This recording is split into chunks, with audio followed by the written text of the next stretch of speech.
Muy buenos días para todos.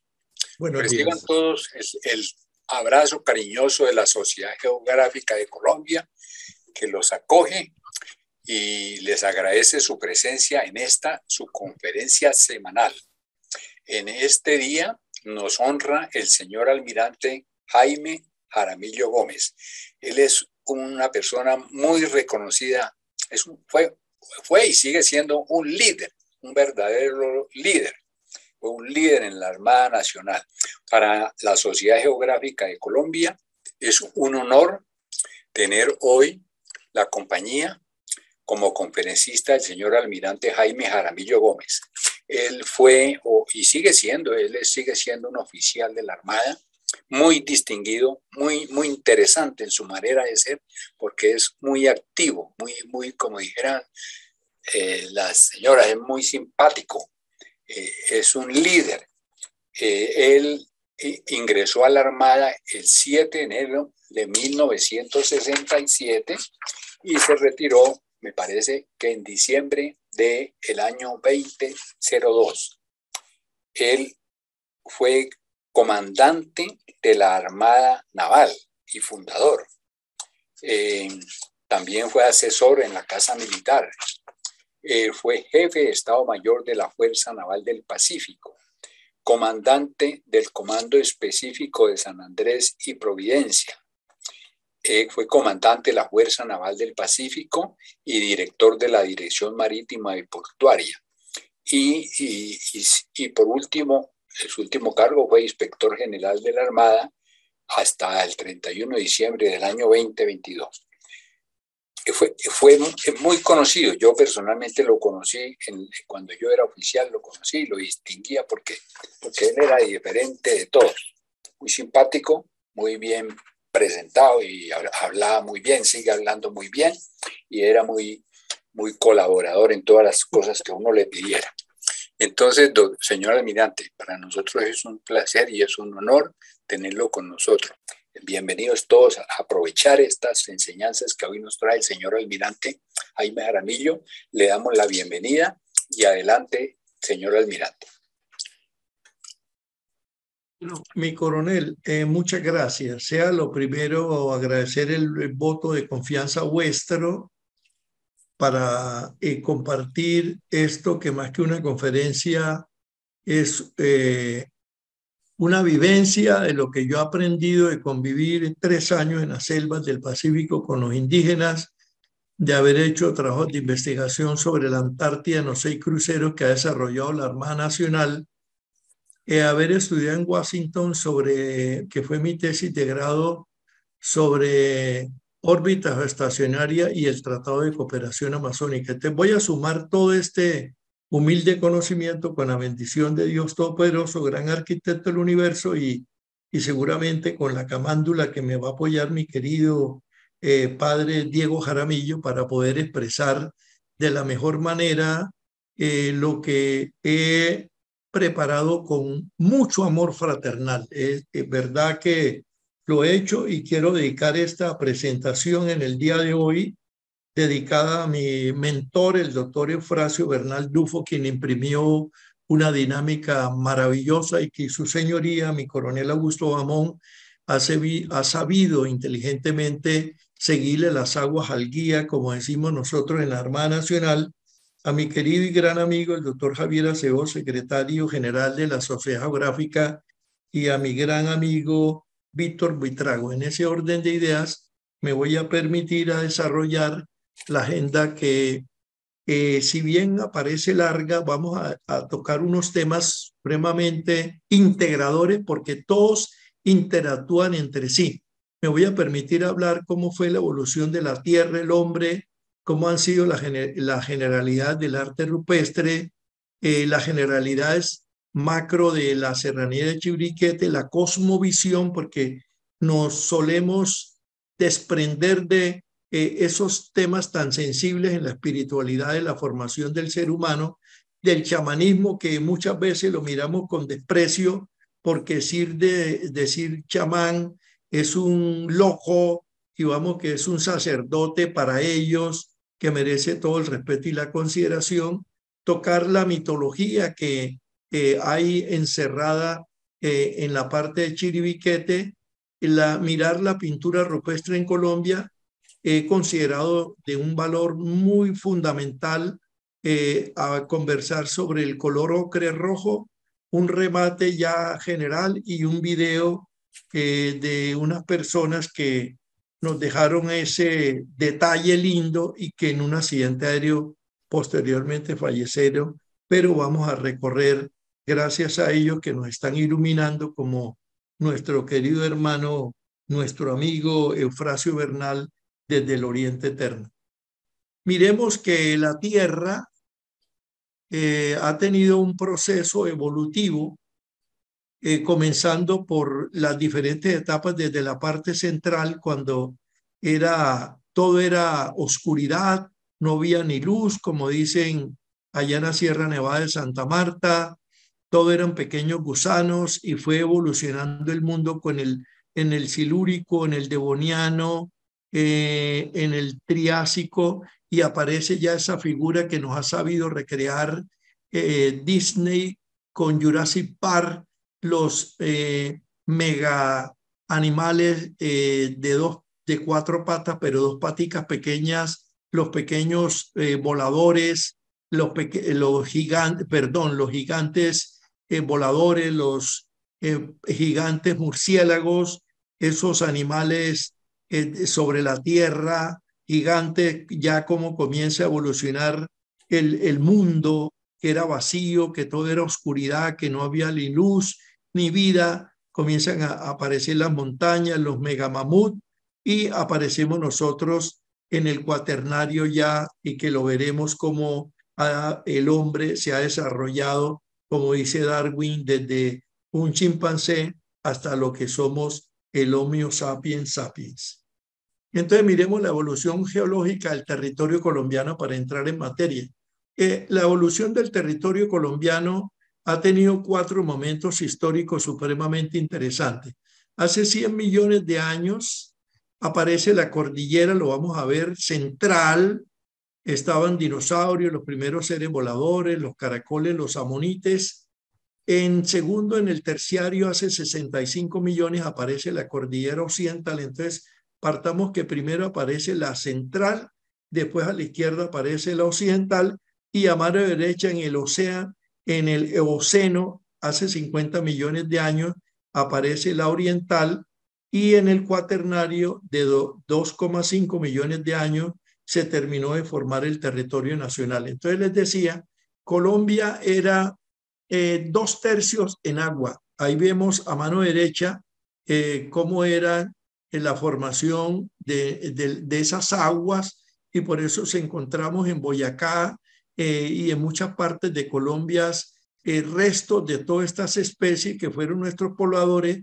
Y aquí presento una imagen a mano derecha, como una pintura rupestre tiene anemonitas, que son esas incrustaciones marinas que se pegan a los cascos cuando están quietos en los buques y que genera una resistencia en el movimiento. Entonces miremos que durante el secundario, hace 100 millones de años, el territorio actual de Colombia estaba cubierto por agua. Aquí lo vemos, aparecen estos 4 islas, aparece la Sierra Nevada arriba, y un arco de islas conformaba la cordillera central. En un segundo momento, en el terciario, hace 65 millones de años, la cordillera central terminó de levantarse a causa de grandes erupciones volcánicas y se inició la construcción de la cordillera occidental. Entonces vamos de central, vamos a mano izquierda, y posteriormente vamos a venir a mano derecha, que es en el Eoceno. Hace 50 millones de años comenzó a levantarse la cordillera oriental. A final de este periodo, hace 3 millones de años, se unieron las dos Américas. Yo hago una recomendación para los interesados en estos asuntos de cómo se formó el hemisferio occidental, que cuando vayan a Panamá, vayan al museo que regenta Smithsonian de los Estados Unidos, y ver cómo tanto en la parte norte y la parte sur, en el Istmo de Panamá, se pegó producto de todo ese movimiento de placas tectónicas. Y aquí vemos una Colombia ya completa, libre de agua, con 3 cordilleras, que aparece en el Cuaternario, donde hubo grandes erupciones volcánicas que terminaron de conformar el relieve de la actual Colombia. Hago un paréntesis aquí para decir que por la divina providencia, para mi entender, la cordillera de los Andes, que nace por allá abajo en la Antártida, que atraviesa Argentina, Chile, Perú, Ecuador, es la única parte que se trifurca, es en Colombia.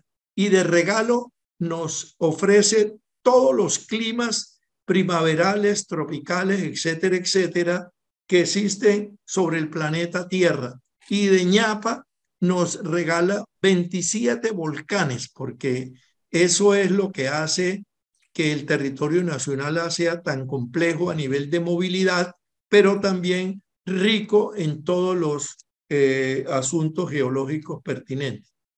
Miremos qué fue el escudo guyanés generador de todos estos movimientos para que se formara la estructura geológica del continente y en particular en el caso nuestro. Miremos que el escudo guyanés al noreste está ubicado al noreste de la región de América del Sur, siendo la región geológica más antigua del mundo. Comprende los territorios de la Guyana, Surinam, Guyana Francesa, Venezuela, parte de Brasil y Colombia, y pertenece a la era del precámbrico, que nos devolvíamos, por eso inicié con la ayuda, hace 4.000 millones de años. Y por fuerte compresión de las placas tectónicas, de esa energía vital que tiene el núcleo de la Tierra, se originó un sinnúmero de mesetas elevadas y pendientes verticales denominadas los tepuyes, que significan montañas en lengua penó. Y los tepuyes son formaciones rocosas que lo vamos a ver en detalle en medio de la selva, y recordemos que el Salto del Ángel en Venezuela, que alcanza 979 metros de altura, siendo la caída de agua más alta del mundo y hace parte de este escudo guyanés. Entonces miremos aquí a la izquierda nuestro territorio. Acá arranca toda esa formación geológica, esos movimientos tectónicos, y aquí vemos todo el complejo de rocas graníticas, verdes, volcánicas, metosedimentarias y complejos granulíticos, y esto es lo que corresponde a la parte que dice Río Jurená en Colombia, sigue para Venezuela y termina en la Guyana, en Surinam y en la Guyana francesa. Producto de que la Tierra, con esa energía dentro de su núcleo, queriendo salir a la superficie, formó las grandes erupciones volcánicas que tenemos, unas fumarolas submarinas. Nosotros estamos preñados de fumarolas submarinas que generadoras de nitratos y catratos como nuevas energías, para lo cual la Armada Nacional le adquirió un buque con una ecosonda de 5 kilómetros de profundidad multicolor y que permite penetrar hasta 15 metros del subsuelo marino para poder hacer con apoyo de Ingeomina su mapa mineralógico y podamos salir a descubrir todos esos yacimientos, sumados a que Colombia, por la gracia de Dios, está preñada de nódulos polimetálicos que son fuentes energéticas estratégicas de futuro, que arrancan en Triugá y se van hasta Costa Rica. Entonces vemos aquí a mano izquierda que se forman volcanes. En la parte de esto, el dorsal oceánico, se generan fosas abisales, y a mano derecha vemos cómo en este plegamento, que es de color café, ya aparecen todas las erupciones, las montañas que tenemos en nuestro territorio nacional. Entonces hablábamos ahora de los tepuyes. Los tepuyes son considerados por los indígenas la casa de Dios, en su pensamiento, en su entender, que merece toda la consideración y el respeto. Dice, los tepuyes son relieves rocosos que se enmarcan en un estrato selvático en las partes bajas. Son esas afloraciones, y sus geoformas han sido labradas por la acción del agua durante miles de años, formando cuevas y ríos subterráneos. Yo quisiera creer, conociendo la gruta que hay en Italia, lo que hay en todos los Estados Unidos, en las diferentes grutas que se pueden navegar por dentro, que aquí hay una sorpresa grande para desarrollar esa potencia colombiana turística, donde apreciaremos esas bóvedas maravillosas subterráneas que tendrán la magia que nos ha regalado el Dios Todopoderoso. En los tepuyes son paredes verticales y cimas planas. Hago una acotación aquí que con la palabra cima con C, que se refiere a la parte alta, porque más adelante veremos una cima con S, y no es que haya ningún error, sino que las cimas planas de los tepuyes, que son unas grandes mesetas en la parte superior, diferenciándose de los domos o inselver rocosos, que los vamos a ver con gran significado espiritual. O sea, todas estos fenómenos geológicos tienen una connotación espiritual supremamente valiosa para la creencia de los indígenas. Su historia geológica data de 2000 a 1800 años en el Precámbrico y fueron divisadas inicialmente por Felipe von Hutten en 1542, ayer, cuando en medio de una batalla, posiblemente con los carijonas, guardianes de la serranía, casi pierde su vida y sus soldados iban en búsqueda del dorado o supuesta casa del sol.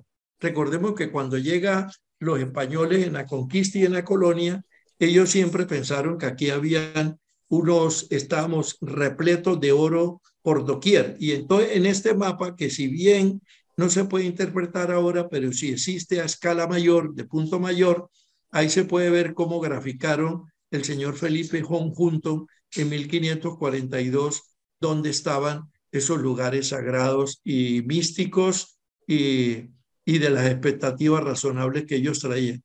Sus mesesas son domos o ilselver, son entendidos como el banco donde se siente el Padre Sol, y otra parte es el falo solar, de gran complejidad en sus interpretaciones cosmogónicas. Son temas que quizá en el modelo educativo nuestro nunca yo no recuerdo que me hayan hablado de cosmogonía y de todas estas cosas que hubiésemos podido entender e interactuar mejor con estas comunidades. Miremos un segundo fenómeno geológico de importancia en el sector, que se llaman las oqueadas o cimas. Yo les decía cima con S es un hueco, es este hueco profundo. Entonces miremos que en Chiribiquete se destacan 4 de estas formaciones que se debieron constituir en la principal demostración de qué sitio es el lugar donde el Padre Sol, en sus creencias, clavó su bastón desde la Vía Láctea, que denominaban su canoa cósmica, y procedió a eyacular su poder seminal para el inicio del origen de los seres que hoy constituyen la existencia de todo lo terrestre y de sus sueños. Son a su vez laboratorios biológicos de vital importancia y especialización ecológica.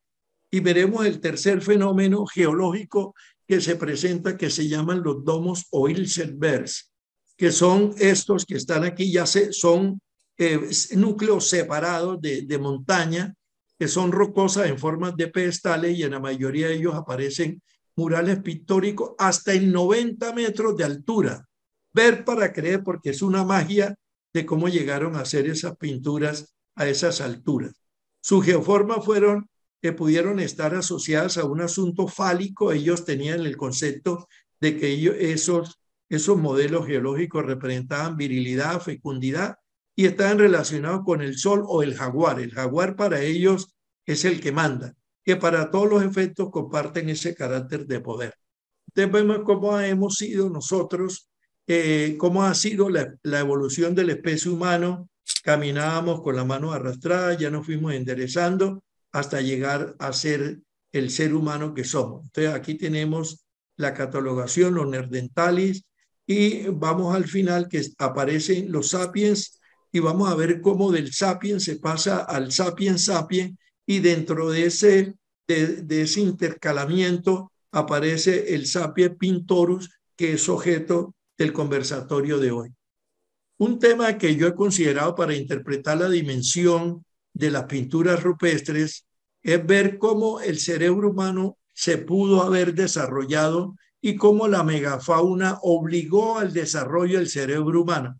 Según estudios del Departamento Antropológico de la Universidad de Tel Aviv en Israel, propone que los primeros Homo sapiens, nosotros, que aparecieron en África hace 2.5 millones de años, se enfrentaron a mamíferos que pesaban entre 1,5 toneladas y de dimensiones que facilitaban su cacería. Eran grandes, pachochos, de movimientos lentos, que permitía que el cazador corriendo alrededor de ellos con sus lanzas. Aquí vemos un mega elefante con unos cazadores que a este ya le han aplicado 4 lanzas, y aquí vemos un mega caballo a mano izquierda también que ya tiene trepado los cazadores. Entonces, con la megafauna, durante cientos de miles de años, por la caza indiscriminada comenzaron a desaparecer esos mega animales. Y con la megafauna extinguida, el peso de los animales se estima por investigadores que su peso se redujo y su tamaño en 90%, cambio radical que llevó a los humanos a enfrentarse a nuevos escenarios, lo que influyó en la evolución del cerebro humano al tener que enfrentarse con animales más pequeños, más veloces, más astutos, obligándolo a convertirse en cazadores más inteligentes y por lo tanto sometidos a una presión evolutiva que provocó, según ellos, el desarrollo del cerebro humano. Es así como el hombre desarrolló sus habilidades cognitivas distintas para compensar sus características. Por lo tanto, se dice que el cerebro humano creció cuando nuestros antepasados extinguieron la megafauna prehistórica. Traigo este dato curioso porque me pareció interesante compartir. Es ver cómo las mujeres se veían en la prehistoria. Dice que después de 350 horas de trabajo de un investigador suizo, se pudo reconstruir un rostro, cuerpo y vestidura de una mujer prehistórica. Eran bajitas, 1,30, 1,35, hasta simpáticas. Ahí la vemos, esa niña linda, con toda su indumentaria, era pieles de animales, y su bastón para caminar en medio de la selva, esos terrenos inhóspitos, y para la defensa personal. Miremos el arte rupestre en general. El arte rupestre, porque el arte rupestre existe en todo el mundo. Nosotros no podemos equivocarnos de decir que el arte rupestre es el que está en San José del Guaviare. Mentiras. Está en África, está en Australia, en Oceanía, en los Estados Unidos, en España, en Francia, etcétera, etcétera. Entonces, el arte rupestre son pinturas o grabados geoglifos, pinturas en las laderas de los cerros que representan, primero, figuras de animales zoomorfas con las cuales ellos convivían, figuras antropomorfas, hombres y mujeres y niños, y plasmaban lo cotidiano o lo extraordinario, como en el caso de la guerra. Figuras geométricas de diferente complejidad reproducidas en su cestería. Nosotros vemos cuando vamos a las ferias artesanales en Bogotá o en Cartagena, vemos que ellos han sabido comunicar o trasladar esas figuras geométricas hermosísimas al arte artesanal para su comercio. Figuras simbólicas ligadas a sus aspectos culturales y de conceptos de la vida, y figuras abstractas con expresión del estado de ánimo. Ellos sabían representar los estados de ánimo de su comunidad, y su valor cultural radica en sus características geológicas y por ser el lugar de pueblos y especies autóctonas y ser declaradas por fortuna patrimonio de la humanidad. Continuamos con el arte rupestre a nivel mundial. Dice que los ejemplos más comunes se encuentran en el interior de las cuevas oscuras de Lascaux en Francia, plasmando jornadas de cacería, animales y corriendo, y familias compartiendo momentos en la comunidad. En las cuevas de Montrastout en Francia demuestra que los seres humanos prehistóricos realizaron su desarrollo artístico en plena oscuridad al fulgor de pequeñas fogatas. Las placas de piedra que se trajeron en Montrastout, Francia, son únicas en su tipo de los homínidos, referidos esto a la familia de los primates con capacidad de andar en posición erguida y dotados de inteligencia y habilidades manuales. Otros investigadores consideran que pudieron haber realizado a la luz de fuego, de velas, de antorchas para alumbrar su proceso creativo, lo cual podría ser parte de los rituales antiguos que están por descubrirse. Y las poblaciones de homínidos paleolíticos pudieron usar la luz y los volúmenes para representar formas más complejas. Ya arrancan en la oscuridad, arrancan ayudados por luces, y después ya aprovechan para pintar con la luz natural de que nos ofrece la naturaleza. Miremos historia del arte rupestre. Dice que las primeras representaciones pudieron haber sido hechas por Nerdentalis hace 230.000 a 40.000 años antes del presente, siendo el grueso del Homo sapiens, a quienes se le dominó. Ellos caracterizaron y denominaron el Homo pintorus, los que hombres ya con inteligencia desarrollada que se dedicaron a la pintura y que pintaban sobre paredes su entorno y lo que en este existía. Ya para el siglo XX, arqueólogos registraron importantes y remotas manifestaciones rupestres en África, en Europa, en Oceanía, como los había dicho, y el arte rupestre tuvo una función social en la prehistoria hace 2,85 millones de años hasta 10.000 antes de Cristo, conteniendo en la edad de piedra y en la edad de los metales.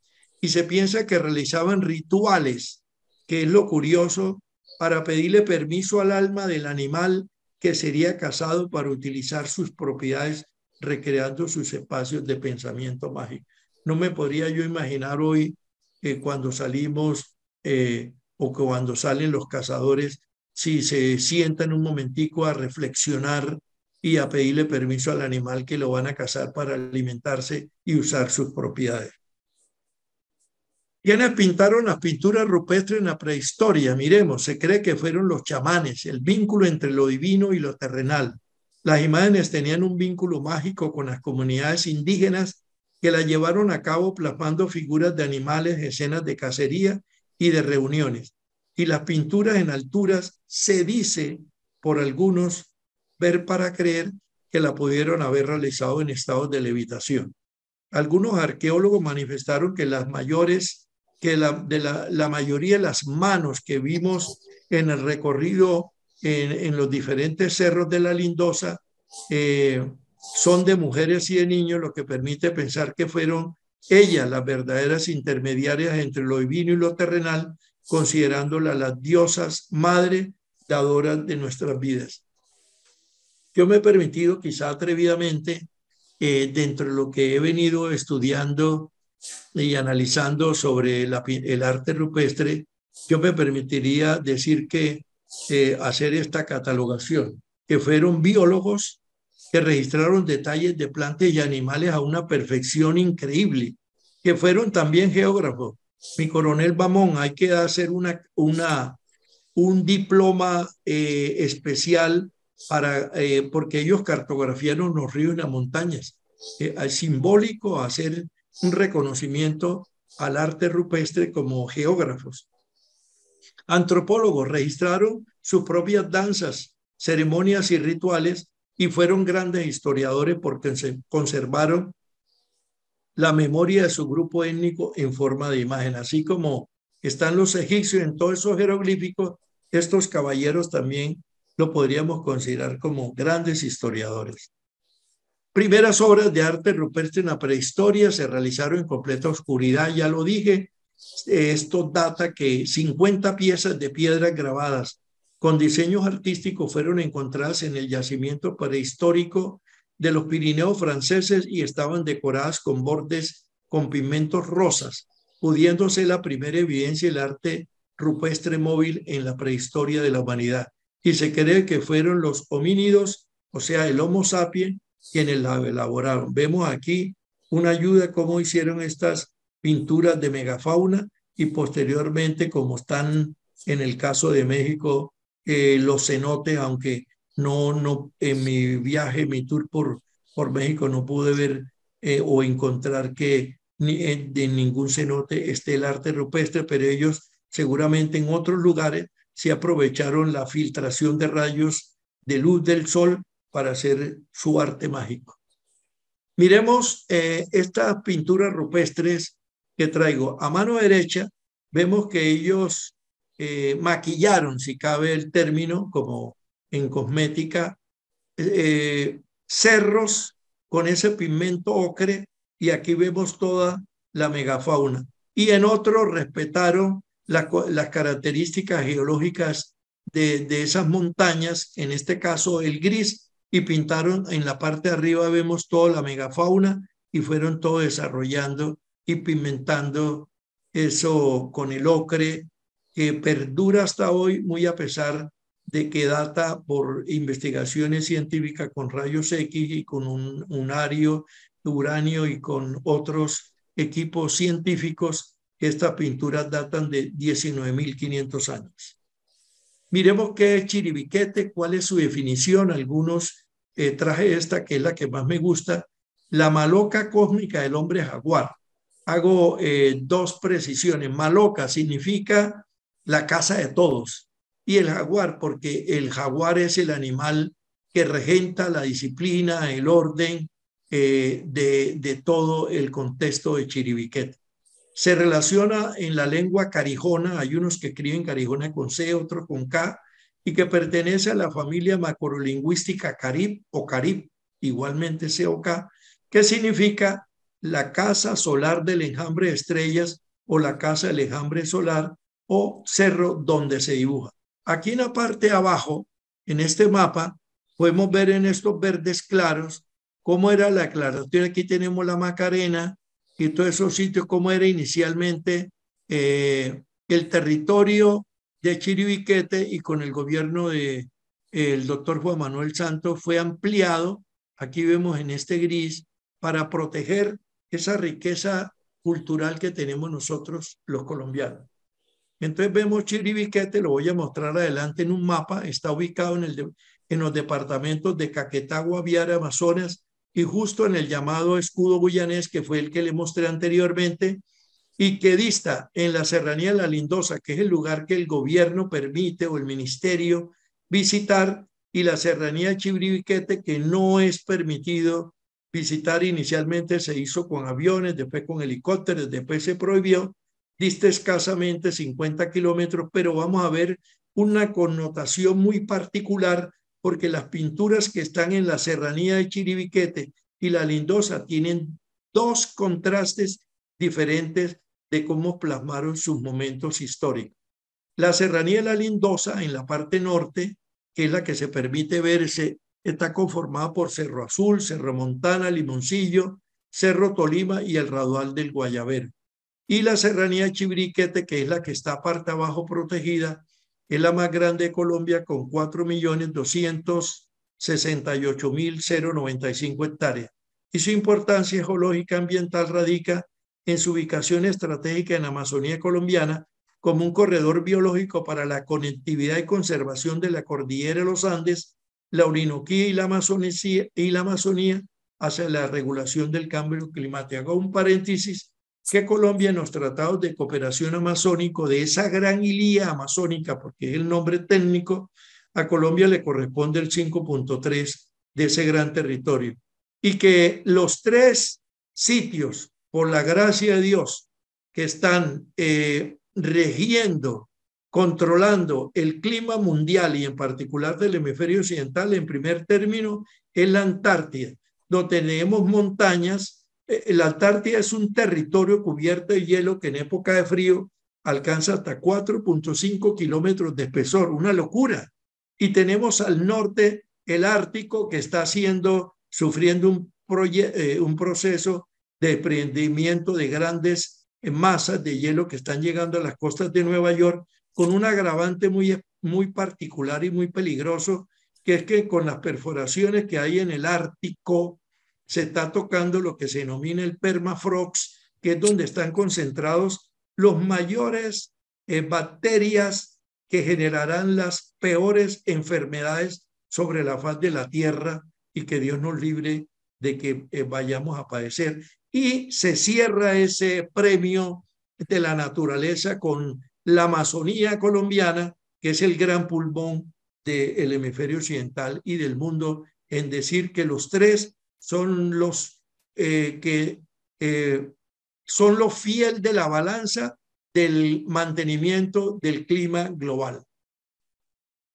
Diremos que en Chiribiquete la red hidrológica la componen los ríos Guayabero, Apopori, Yarí, Ajajú y Macayá, y que en la parte sureste de la cordillera oriental tenemos la serranía de la Macarena.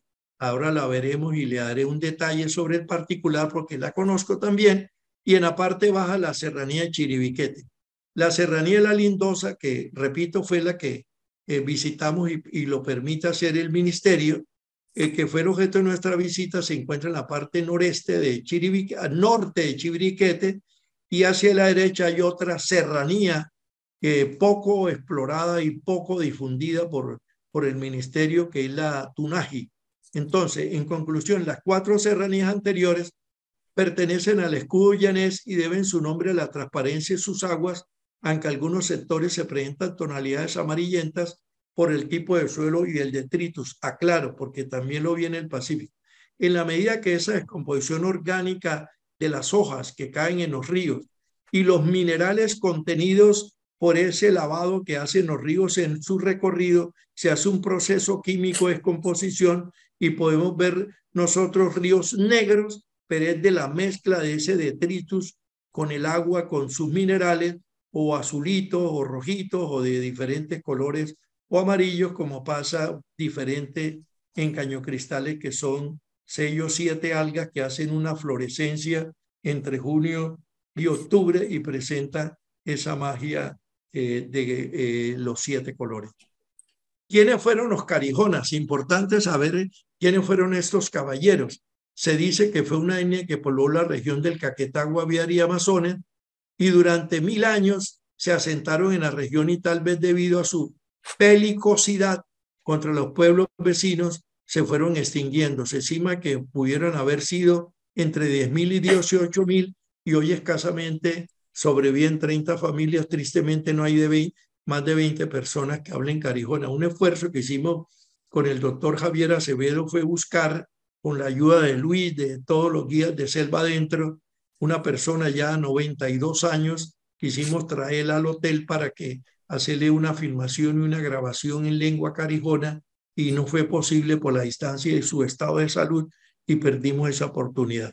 Pero quiero decir que dejamos una tarea a los guías de San José del Guaviare para que, con apoyo del SENA y el apoyo de la Sociedad Geográfica de Colombia, rescatemos trazas de la lengua carijona para que perduren el tiempo, como viene haciendo la Sociedad Geográfica muy inteligentemente con la lengua muisca, recogida en el diccionario elaborado por el doctor Facundo Manuel Saravia y editado por la Sociedad Geográfica. Ya se puede decir que entre Boyacá y Cundinamarca hay 350 jóvenes que tienen un léxico muy grande y que se comunican y pueden sostener conversaciones en lengua muisca.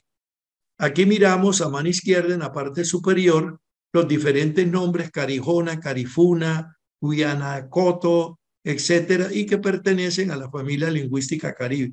Abajo a la izquierda vemos a los adultos ya con sus collares en tema de fiesta, con sus pigmentos en la cara que se hacen normalmente a base de achotes, que aparte de darles un look maravilloso, festivo, también sirve para repeler insectos.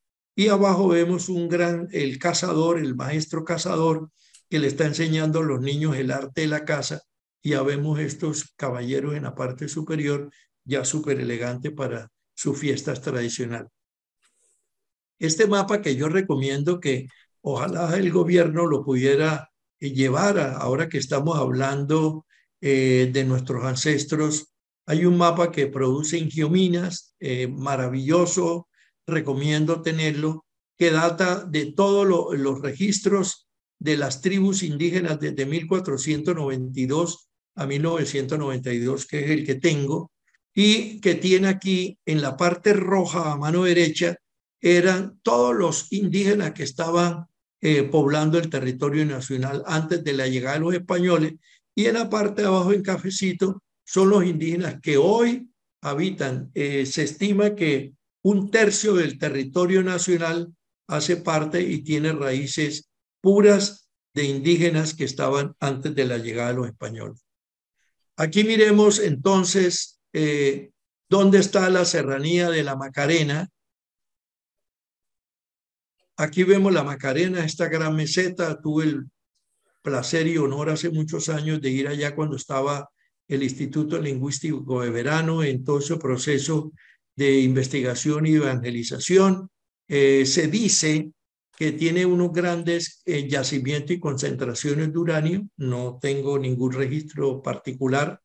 Vemos aquí abajo la serranía de la Lindosa, que es este pedacito que está en verde, y abajo tenemos la serranía de Chiribiquete, que esos son estos 7 bloques que hoy el gobierno lo tiene prohibido. Repito, antiguamente era en avioneta, posteriormente fueron el helicóptero y por último terminaron prohibido, pero yo sí quisiera creer que amerita que se hagan unos procesos con las universidades investigativos, porque aquí pueden haber grandes sorpresas. Se dice que aquí hay indígenas que no han tenido contacto hoy con nosotros en estos tiempos modernos, pero eso no se puede quedar ahí escondido para siempre en un ostracismo y en un oscurantismo, sino que tenemos y que verdaderamente queremos ser potencia turística, porque aquí saldrán grandes y todo el mundo está mirando para Colombia en el concepto del turismo. Aquí vemos que los grupos de Chibiriquete son los carijonas, que son los predominantes en la región, seguidos por los Urumu y los Tinigua, los Cueos, los Huitotos, los Coreguajes, los Tamas, los Andoquíes y los Muinamné. Miremos a esta niña tan bonita, me parece maravilloso. Sus collares son moneditas. A ellos les gusta mucho el Hare Krishna, que esas vibraciones que provocan que el espíritu esté alegre. Esas moneditas no son porque sean moneditas, sino que para ellos, en su conocimiento ancestral, eso genera unas vibraciones y unas emociones en su espíritu, en su alma, que los hace sentir y querer seguir viviendo la vida con alegría. Miremos un tema interesante, que es en Chibiriquete, el Centro de Pensamiento Chamánico. Nosotros solemos, porque lo escucho así, creer que los chamanes son unos locos, irresponsables. No, son sus sacerdotes, son sus guías espirituales, son sus sanadores, que merecen toda la consideración y el respeto, porque así lo viví cuando estuve 3 años en las selvas del Chocó con los jaibaná, que son los que tienen el arte de manejar los espíritus. Y no estoy hablando ni de brujería ni nada, porque yo soy católico, creyente, que el principio rector es el gran arquitecto del universo, el Dios Todopoderoso. Entonces hago esa claridad para no decir que aquí le está hablando ningún brujo, sino una persona aterrizada, respetuosa de la espiritualidad de todos. Entonces, investigadores sugieren que fueron los chamanes de la época los que impulsaron a sus tribus a las artes de pintura y escritura sobre las rocas. Utilizaban plantas para preparar su rapé, que se inhala, el yagé y el tabaco. Todos ellos para lograr estados de inconsciencia e inspiración. Utilizaban la rana venenosa o sapo gigante, o la rana cam, o la rana dorada, o la rana dardo, para elaborar el curare, con que envenenaban las puntas de las flechas utilizadas en las cacerías de animales de monte para su subsistencia. Cuando hablaba yo con esos cazadores, me decían que le ponen las justas proporciones dependiendo qué quieren cazar, si jabalíes o monos colorados o monos aulladores, y en la punta para que cuando hay ese adormecimiento, que el animal se desprende o pierde sus fuerzas, es la justa proporción para que ellos lo puedan cazar y no se contamine el resto de la comida para su alimentación. Y dentro de la liturgia del ritual de iniciación, ellos usan la picadura de la hormiga bala, de la hormiga tonga, de la tocantera, considerada la más tóxica del continente, superando 30 veces las picaduras de abejas y avispas, que era un asunto de vida y muerte. He visto videos donde cuando le pica una hormiga que se la ponen sobre el brazo, Tonga, el muchacho, el joven que está aspirando a esa clase sacerdotal, si cabe el término de chamán, convulsiona 2, 3 días, los dolores son fuertes y tiene que resistirlo para que el cuerpo sea capaz de sacar sus propias defensas y él lograr ese estatus, en el caso del chamán guaraní, que es su figura representativa para orientar el pueblo en lo espiritual y en todo su quehacer cotidiano. El chamanismo permite establecer desde hace milenios una relación entre la comunidad y el mundo de los espíritus con propósitos curativos y conseguir buenos auspicios o asegurar la fertilidad humana y terrestre.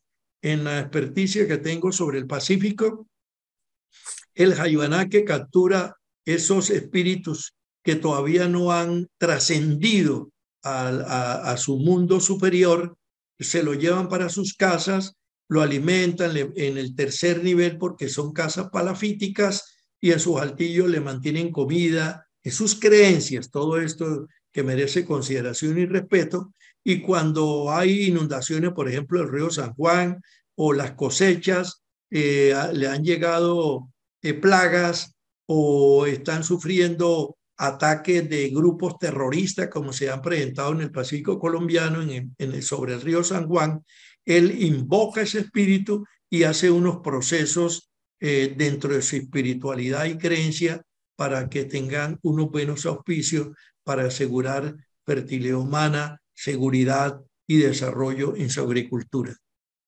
Chiribiquete, continuamos ya esta parte que dice la pintura facial y corporal forma parte de la lengua esotérica en el arte chamánico y es por medio de estos chamanes que encausan y determinan la percepción individual y colectiva del grupo. Los iconos pintados en los rostros son sagrados y muy afines a la iconografía de Chiribiquete. Y no solo Chiribiquete, en el Pacífico colombiano, en los Guaunanas, sobre el río San Juan, las pinturas son características de expresiones del momento que vive. Quizá uno no la sepa leer, uno se reirá como cuando a mí me hicieron ese bautizo en Chiribiquete con toda la pintura en mi rostro para darme fortaleza, para no sentir cansancio y para evitar que me aplacaran las plagas. Entonces, como nosotros no entendemos esa iconografía, nos parece risible, pero hay un trasfondo espiritual maravilloso y que vale la pena comprenderlo y sobre todo respetarlo.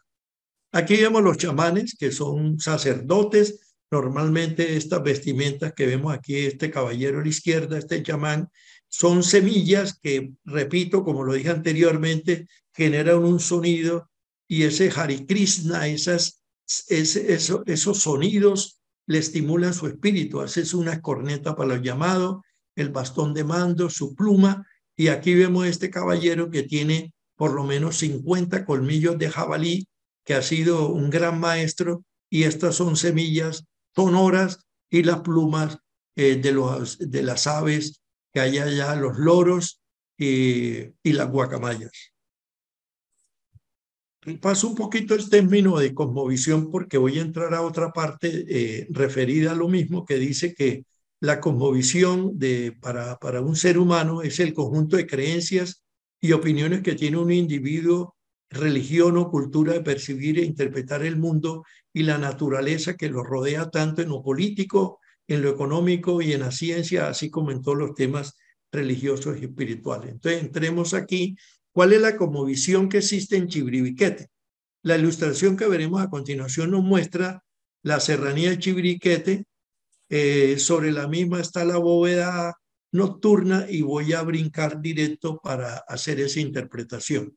Para ellos, en la mitad del mundo se puede observar la constelación de Orión, que tiene un significado maravilloso y considerada por algunos pueblos indígenas la constelación del jaguar. Ellos relacionan el universo con su animal predominante, el jaguar, con sus 4 estrellas luminosas y destacadas de la constelación de Orión, que son Rige, Betelgeuse, Bellatrix y Saif, y completan el cuadrilátero de Orión y representando las 4 patas extendidas del jaguar. Entonces aquí vemos que para ellos, en la interpretación del universo, ellos tienen claro que el sol transita del este al oeste, que por la noche sale la luna, que aquí está, ellos son, sobre Chiribiquete está el eje del mundo, el axis mundo, y que aquí está una canoa cósmica que se puede apreciar en ese territorio, porque allá no hay problemas de radiación por fábricas o por la luz, y entonces se puede apreciar muy bien la constelación de Orión y la canoa cósmica, que es la Vía Láctea donde estamos nosotros, y donde está el Sol y un mundo de otras. Entonces, aquí vemos la constelación de Orión, donde vemos adelante las patas del jaguar, que es el que rige la ley y el orden. Aquí vemos la puerta Orión, que es un tesoro geológico que vale la pena también conocer, para ello es sagrado, que tiene 20 metros de ancho por 12 de alto y que esto data de miles de años, que por producto del acariciar el viento, el agua, la estructura geológica, que son unas areniscas, se ha ido dando estas figuras que para ellos son mágicas y son sagradas. Dentro de las canoas cósmicas, en su cosmovisión, dice que el hombre paleoíndico que llegaron a Chiribiquete conocieron desde el primer momento el contexto espacial y astronómico de este lugar y lo convirtieron en sus asis mundo. Decía, nosotros, el eje del mundo está dentro de nosotros. Y desarrollaron unos conceptos que son bien complejos y que ameritarían otra conferencia. No tiene, se vuelve rígida, se vuelve pesada, porque cada concepto de esto, de la canoa cósmica, del dígito, del tridígito, la cósmica floreada, danzante, humana, maloca, fecundidad y tutelar, en su cosmovisión tiene un trasfondo espiritual profundo. Vale la pena para los que les llame la atención que sigan explorando sobre este particular. Miremos ahora el hombre jaguar. El hombre jaguar es una de las expresiones pictóricas más representativas de la imaginería chamánica en Chiribiquete. Aparece en todas partes. Este ícono que lo vemos aquí, el hombre jaguar, tiene cabeza de jaguar, esta cabecita. Es la representación del poste árbol. Aquí lo vemos entrelazado por todos estos anillos. Es la representación del poste árbol bastón con una estilización de figura en estado de ascendente. Y podríamos decir, y así lo consideramos, que fuimos a la gran expedición en nombre de la Sociedad Geográfica a Chiribiquete 2022 y lo consideramos, para ponernos en sintonía con la juventud y con este mundo actual, lo consideramos como nuestro avatar. La planta del yagé, importante porque para todas partes donde usted vaya le están hablando, ¿quiere yagé? Te ofrezco yagé. Entonces miremos, ¿qué es eso? Siempre presente en un importante número de abrigos especialmente asociados a la danza y el baile ritual. A ello se observa una planta delgada, aquí la vemos a mano derecha, el yagé una planta muy larga, con una inflorescencia en la parte alta y muchas veces se asocia con refrendaciones de manos en positivo, que son estas. O sea, cuando ya están extasiados del consumo de este yagé, le genera toda esa alegría. Y hago una aclaración.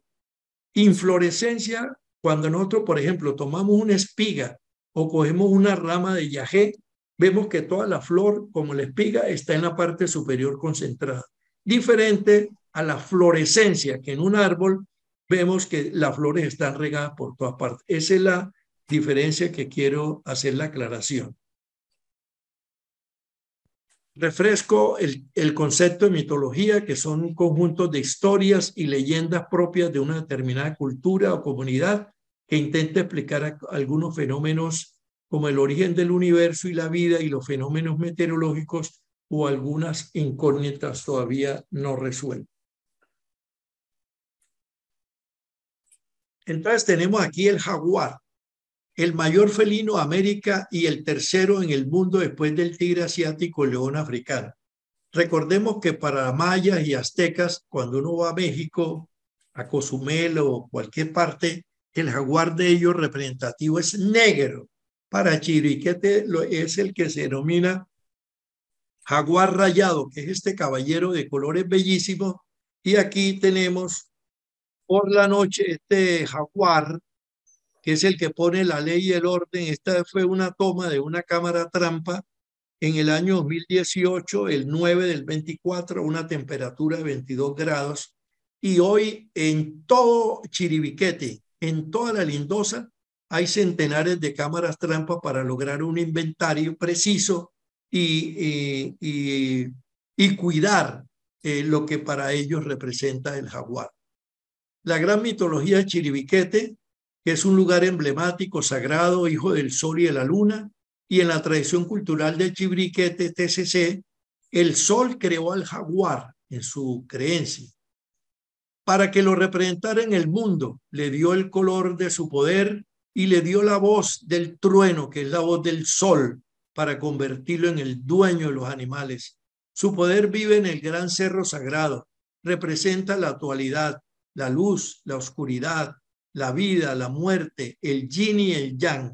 Para ellos el jaguar le fue encomendado mantener en la tierra el orden y el equilibrio y la dualidad de su propia naturaleza.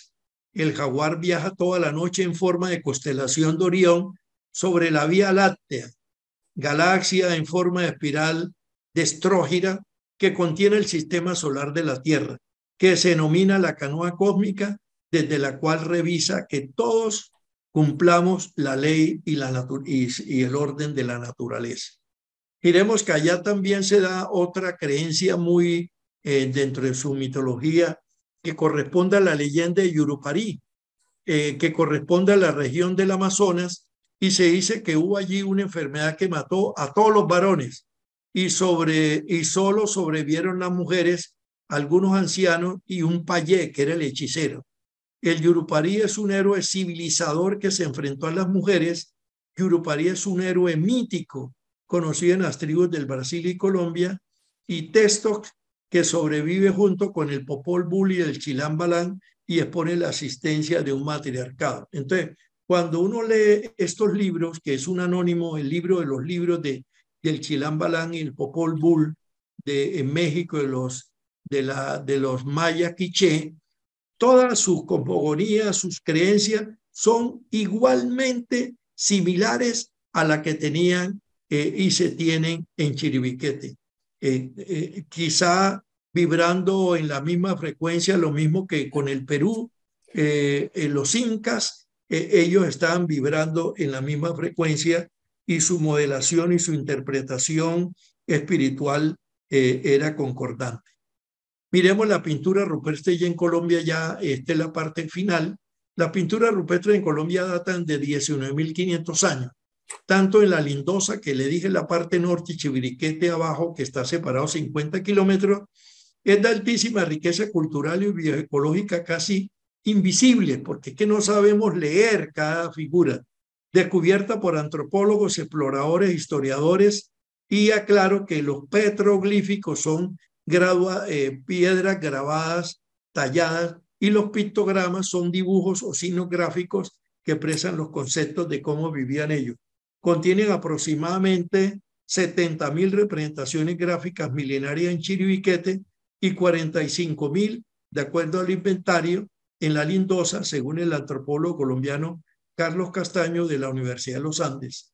Lleva 20 años en ese proceso investigativo y sumaría aproximadamente 105.000 pinturas, lo que demuestra que el país tiene una riqueza de este tipo de pinturas mucho mayor que Europa, sobre todo si se suman las de España y Francia que les dije al comienzo.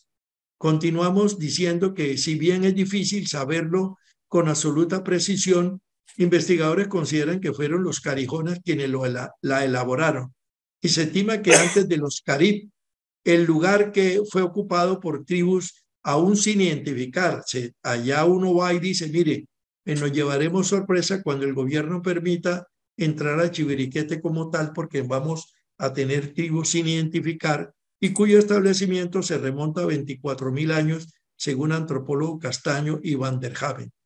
Las representaciones rupestres buscan refrendar el momento de procreación original en donde la figura felina tuvo el origen cósmico ancestral y donde el chamanismo neotropical mantiene el hilo de esta tradición en sus prácticas espirituales. El chamanismo considera que los cerros amazónicos son un elemento estratégico dentro de los mapas mentales y sus lugares sagrados.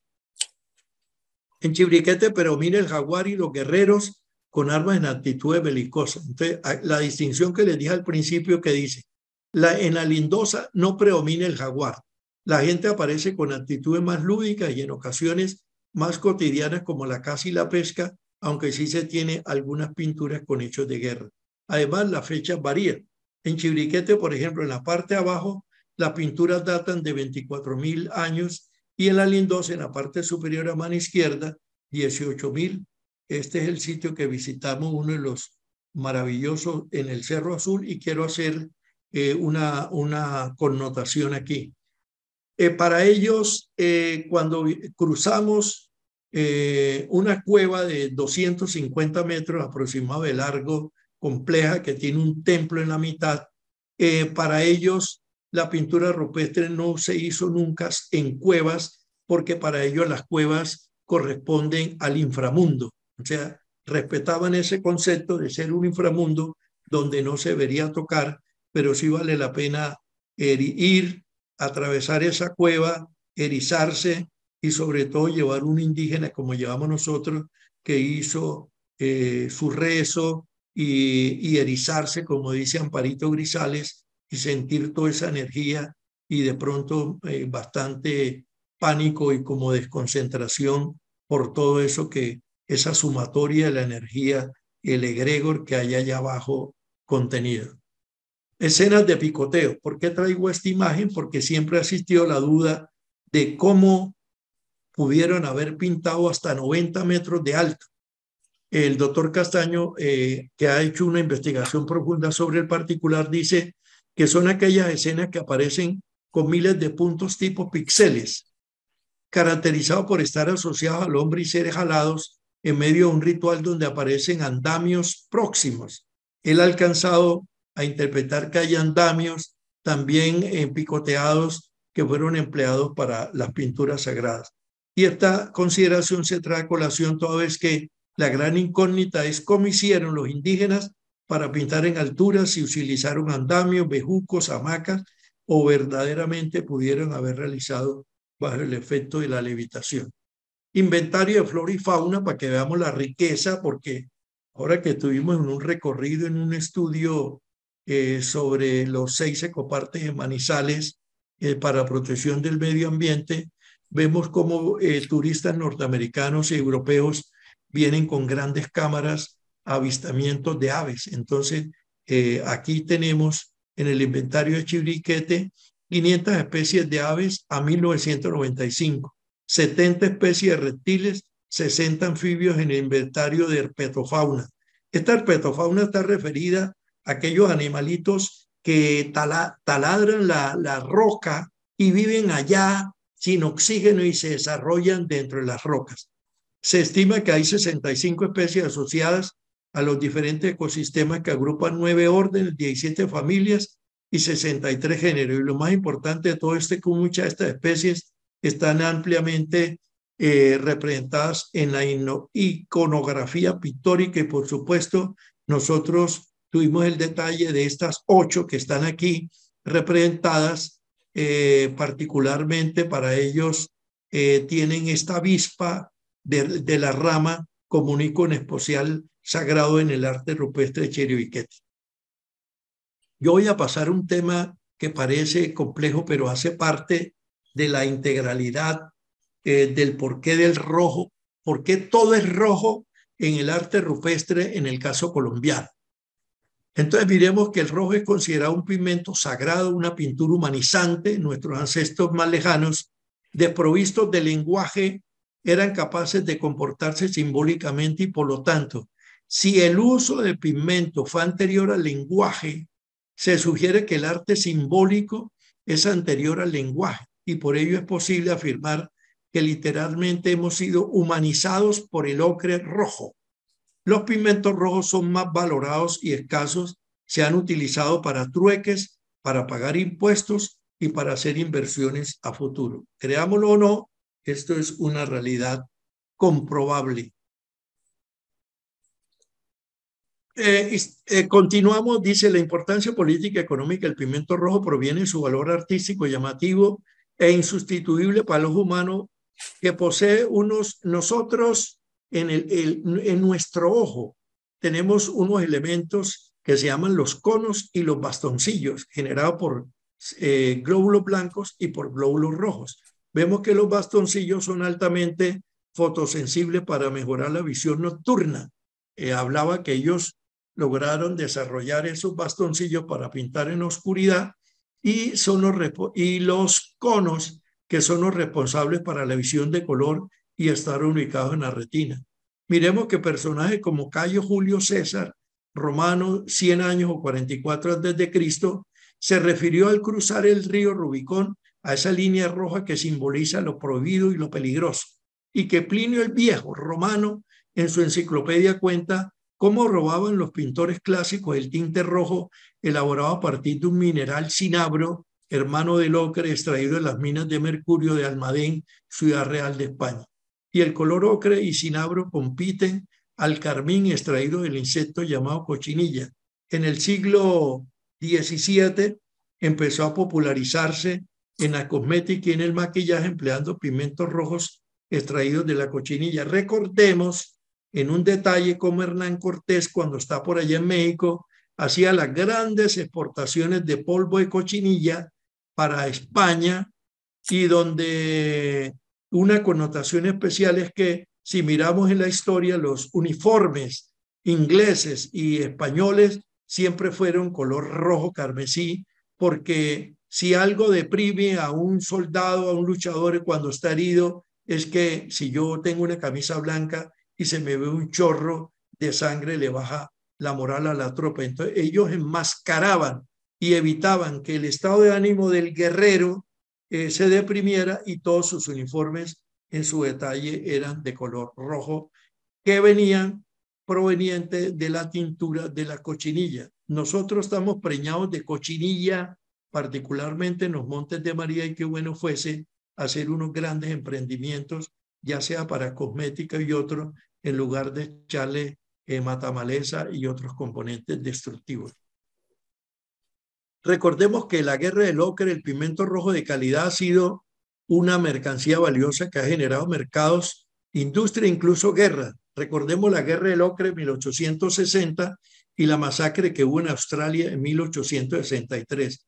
Por siglos los aborígenes australianos hacían trueques de ocre y drogas, intercambiaban rocas de ocre extraídas de lugares remotos y sagrados por el pirulí, que era una planta nicotinada, porque ellos requerían, cuando se consume, como en el caso de la Sierra Nevada, la hoja de coca que se mambea con cal, no es para estar trabados, como se dice vulgarmente, sino es para evitar el hambre y evitar el cansancio. Entonces, este pirulí a ellos le generaba fuerza vital y restaba el hambre. Consideraban sagrado al ocre, que contenía un toque de mercurio que hace que su rojo, generado por la oxidación con el aire, sea más hemofílico, más brillante, más húmedo y más dinámico. En definitiva, hace cientos de miles de años el ocre nos enseñó a pintar, ayudándonos a llegar al lenguaje simbólico a través de la práctica artística, y por ello le debemos nuestra humanización. Declaratoria de Patrimonio de la Humanidad dada el 1 de julio del año 2018 por la UNESCO, nos permite concientizar a la gente del valor antropológico y ancestral y la diversidad del lugar. Crea la necesidad de conservar y proteger este lugar sagrado para la presente y futuras generaciones, y permite contar con recursos internacionales para su preservación y genera un atractivo turístico de altísimo valor nacional e internacional, y evita que gobernantes irresponsables, recordemos que la Agencia Nacional de Licencias, con todo respeto lo digo, dio una licencia de perforación en Cañocristales, donde nacen esos dos ríos sagrados multicolores, que es una locura existencial que se haya dado. Entonces, esto evita que gobiernos irresponsables pongan en riesgo, mediante ordenamientos de licencias ambientales, para la exploración y explotación del subsuelo y del medio ambiente. Miremos que en el gobierno anterior, la visita de Jeff Bezos a Chiribiquete el día 3 de marzo de 2022, el señor Jeff Bezos y su novia Laurence visitaron el parque de Chiribiquete, y la expresión que más me ha conmovido y que debemos tener nosotros latente, que decía esta señora Laurence: ¿cómo defender lo que no se conoce? Manifestaron su interés de impulsar una estrategia global 30-30 en la reducción de emisiones de CO2 con su fundación Bezos Earth Foundation, para proteger el 30% de las áreas marinas y terrestres al año 2030, por ahí se llama 2030. Mr. Bezos se dice que donó la suma de $1.000 billones para desarrollar la estrategia 3030 y en lo concerniente al Chiribiquete, la apropiación que destinaría el gobierno sería gerenciada por el doctor Joaquín Molano en la Universidad de los Andes. Entonces miremos ese vuelo de la Amazonía. Aquí vemos a Mr. Bezos y a su distinguida novia. Entonces están aterrizadas en un tepuye que son esas mesetas planas. Y aquí vemos a Andrew Steele, presidente de Bezos Foundation. Aquí están mirando.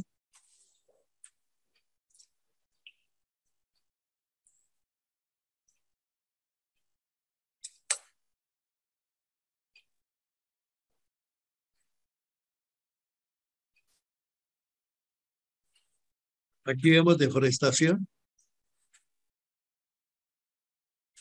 Miren, ¿cómo defender lo que no conocemos?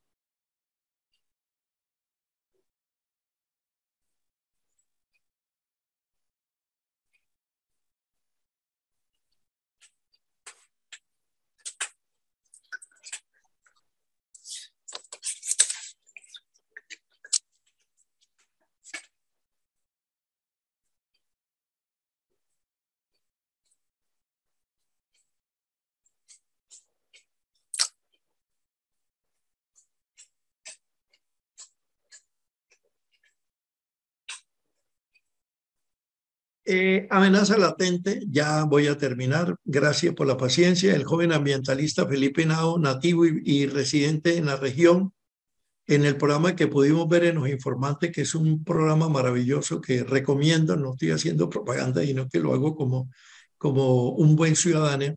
En febrero 19 de 2023, en el programa titulado El hombre que defiende con su vida Chiribiquete, manifestó que en el lapso de 2021 se han deforestado 2.500 hectáreas, ahí la vimos en la visita del señor Bezos, para pastoreo y cultivos ilícitos, y se estima que se han talado 4.8 millones de árboles y a 15 años habrán afectado arroyos y ríos. Y se estima que en la región deforestada se tienen alrededor de 600.000 cabezas de ganado, grandes contaminadores del medio ambiente.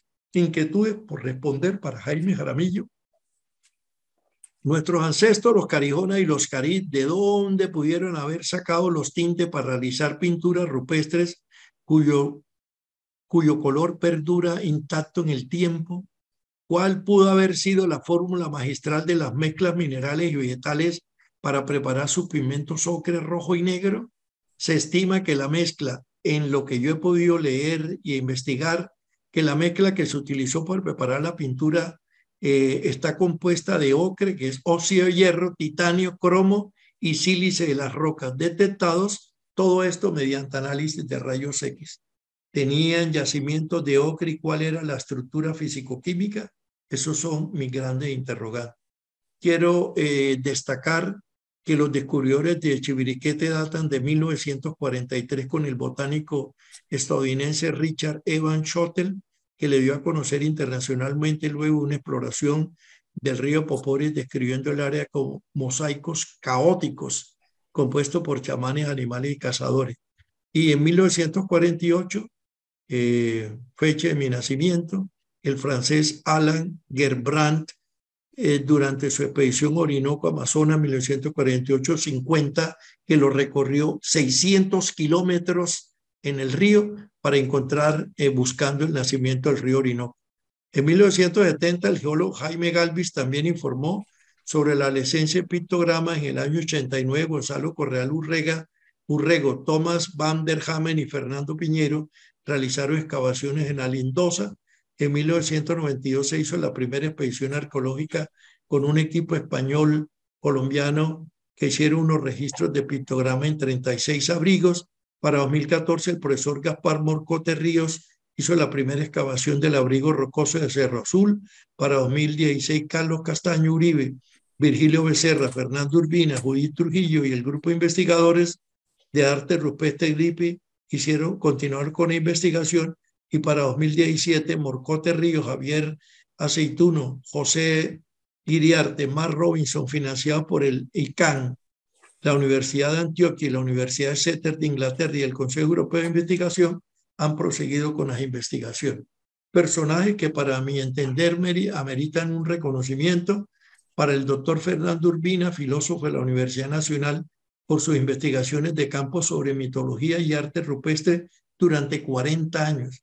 El doctor Carlos Castaño, antropólogo de la Universidad de los Andes, por su descubrimiento formal de Chiribiquete en 1986 y sus estudios durante 20 años plasmados en su maravilloso libro que os recomiendo adquirir, que se llama Chiribiquete, la maloca cósmica del hombre jaguar. Y a nivel internacional, al antropólogo Alain Grebrand y su expedición Orinoco-Amazonas en 1940, que anunció sobre pintura rupestre en el escudo guyanés, y también le rindo mi gratitud y reconocimiento a los guías de San José del Guaviare, Selva Adentro, que nos permitieron disfrutar de todas estas maravillas. Agradecimiento a la Sociedad Geográfica, a mi coronel Bamón, que nos apoyó con la pancarta y el libro Diccionario Muisca y su voluntad de apoyar la publicación de un diccionario de la lengua carijona, el que espero se hayan aceptado el reto los guías y profesores del SENA y la Secretaría de Cultura y Turismo de San José del Guaviare para que emprendan la tarea de rescatar la lengua carijona, la que se considera ser la que pudo haber desarrollado el arte rupestre de dicha serranía y la lindosa, y al equipo Selva Adentro y a mis compañeros expedicionarios 2020 Sociedad Geográfica.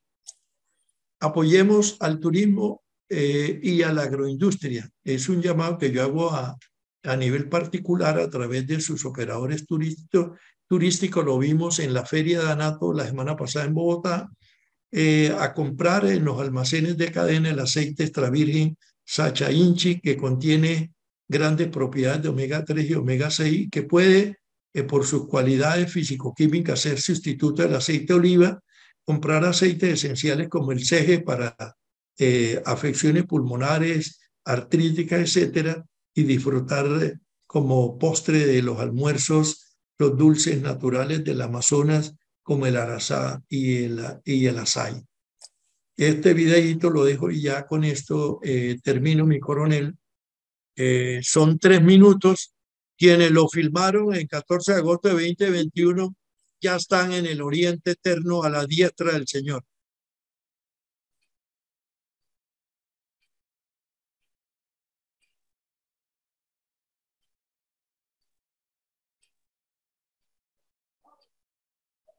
Aquí podemos ver el río Guayabero.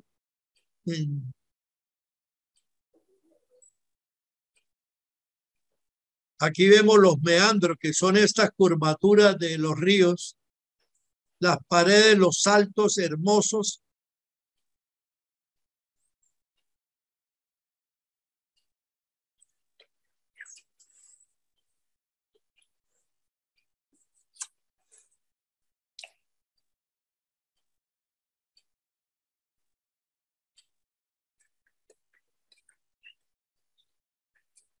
Aquí vemos un tepuye, esta meseta como banco solar.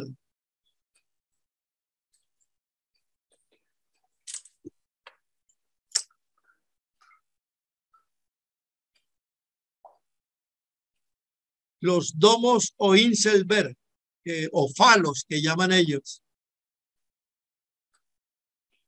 Un tepuye, un domo o Inselberg,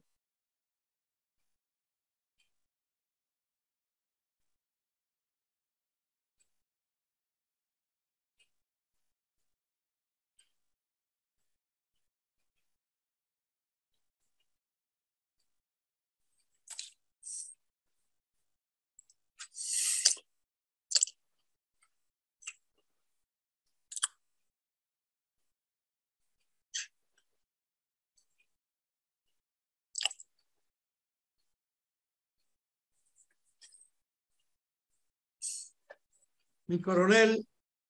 Muchas gracias a todos los asistentes por permitir compartir esta experiencia, esta vivencia con todo mi amor fraternal, esperando que hagamos una reflexión sobre ese territorio sagrado, místico y maravilloso a nivel turístico. Gracias, mi querido padre Javier Jaramillo, mi tocayo, por que me haya iluminado con sus bendiciones, muy amable. Señor almirante, muchas gracias. En nombre de todos los asistentes a esta conferencia, que se contactaron 110 personas por internet, le doy nuestro reconocimiento y nuestra gratitud por ese esfuerzo. Como sabemos, el año pasado, en los últimos meses, usted con el doctor Javier Acevedo visitaron todas estas regiones para tomar estas imágenes y que lo hicieron en forma desinteresada. Todo fue costeado por ustedes y llevaron el nombre de la Sociedad Geográfica muy en alto. Entonces les deseo una buena tarde y que Dios nos acompañe a todos. Gracias, señor almirante. Un aplauso.